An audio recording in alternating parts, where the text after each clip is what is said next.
भयावह कथा सांगते. एक मृत बाई रोज फोन करते.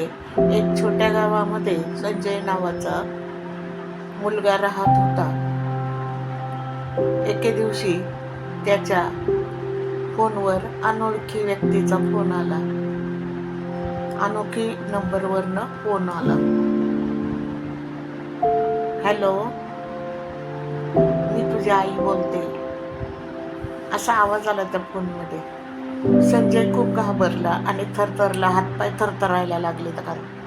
कारण त्याची आई 3 वर्षापूर्वीच मेली होती. तो घाबरून कॉल कट करतो. पण दुसऱ्या दिवशी पुन्हा कॉल येतो. बाळा, मी खरंच तुझी आई बोलते, कशाला घाबरतोस तू? माझा ऐक ना. संजय रागात म्हणतो, कोण आहेस तू? माझी आई केव्हाच मेली आहे, 3 वर्षापूर्वी. आणि मग फोन मधनं हळूच आवाज येतो. ती म्हणते, मला माहित आहे, पण मी अजून शांत नाहीये. संजय खूप घाबरतो, पण तो क्युरिओसिटीमुळे तो दुसऱ्या दिवशी त्या नंबरवर जातो. मग त्याला लोकेशन येतं त्या नंबरवरनं. गावाच्या स्मशानभूमीत तो तिथे जातो आणि तिथे एक म्हातारा बसलेला असतो. संजय विचारतो, इथे कोणी फोन केला का? म्हणजे संजय त्या म्हाताऱ्याला विचारतो स्मशानभूमीतल्या, इथं कोण फोन केला का? म्हातारा हसतो आणि म्हणतो, तुझ्या आईची कबर उघडून बघ. संजय धाडस करून कबर उघडतो. आत काय दिसतं माहितीये का?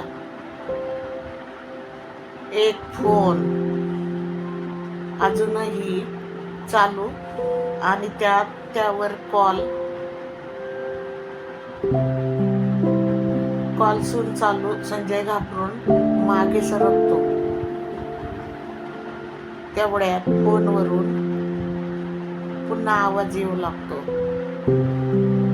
बाळा, आता तरी समजलं का? मीच तुझी आई आहे. मला तुझ्याशी बोलायचं आहे बाळा. प्रयत्न करत होते.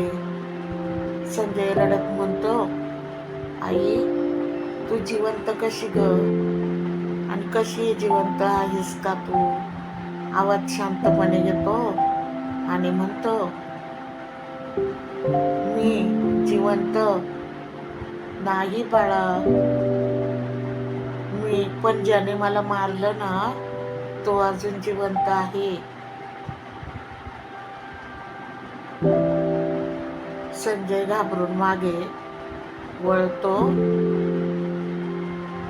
तोच म्हातारा हसत उभा असतो आणि म्हणतो, आता तुझी पाळी.